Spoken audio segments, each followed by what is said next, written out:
เราได้กินมากทำมอยได้บ้านเจ้าเอิ้นมากอย่างนี้งามเลยลายนี่กัดนาใส่ทองนั่นเป็นไงนมสุกเรื่องโอ้ยคิดฮอดสมัยยังน้อยเด้สมัยกินเห็นน้อยเนาะสมัยเป็นพ่อเป็นแม่จะมีลูกด้วยนะ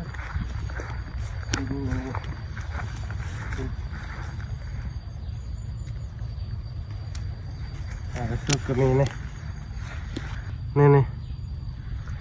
โอ้เป็นอะไรวะมันคือบ่มีเนื้อโอ้เนื้อนี่มันนะ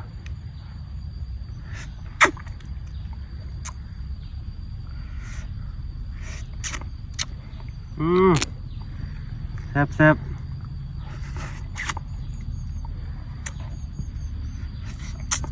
เป็น20 ปีแล้วบ่ได้กินไปซักหน้ามานี่ได้ทั้งหน้าได้ทั้งข้านี่พอกุ้มคาบนึงแล้วนี่โอเคบาย